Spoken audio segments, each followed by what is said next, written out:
2025 সালটা অসাধারণ কাটছে স্প্যানিশ ক্লাব বার্সেলোনার। চলতি বছরে এখনও অপরাজিত হান্সি ফ্লিকের দল। চ্যাম্পিয়ন্স লিগের সেমিফাইনালে এক পা দিয়ে রেখেছে তারা, লা লিগায়ও শীর্ষে 7 পয়েন্টে এগিয়ে থেকে।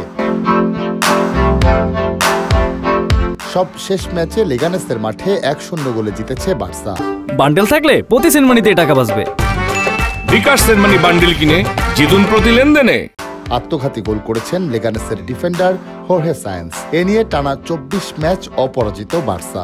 নিজেদের ক্লাব ইতিহাসে এর চেয়ে বেশি টানা ম্যাচ অপরাজিত থাকার কীর্তি আছে আর মাত্র 3 বার। ফ্রাঙ্ক রাইকার্ডের অধীনেও 2005-2006 মৌসুমে টানা 24 ম্যাচ অপরাজিত ছিল কাতালান ক্লাবটি।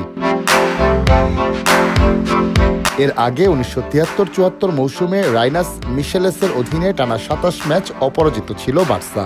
সেই মাইল ফলক স্পর্শ করতে ফ্লিকের বার্সেলোনাকে পরাজয় এড়াতে হবে বরুসিয়া ডর্টমুন্ড, সেল্তা ভিগো এবং মায়োর্কার বিপক্ষে।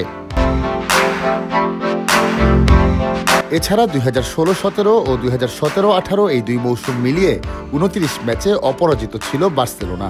এ সময় স্প্যানিশ ক্লাবটির কোচ হিসেবে ছিলেন লুইস এনরিকে ও আর্নেস্তো ভালভার্দে। তবে বার্সেলোনা সবচেয়ে বেশি ম্যাচ অপরাজিত ছিল 2015-16 মৌসুমে লুইস এনরিকের অধীনে। এ সময় টানা 39 ম্যাচে হারেনি তারা।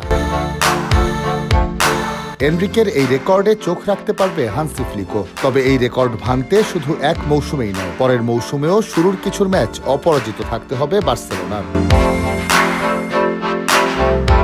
নিজেদের পরের ম্যাচে আগামী মঙ্গলবার চ্যাম্পিয়ন্স লিগ কোয়ার্টার ফাইনালের দ্বিতীয় লেগে বরুসিয়া ডর্টমুন্ডের মুখোমুখি হবে বার্সেলোনা।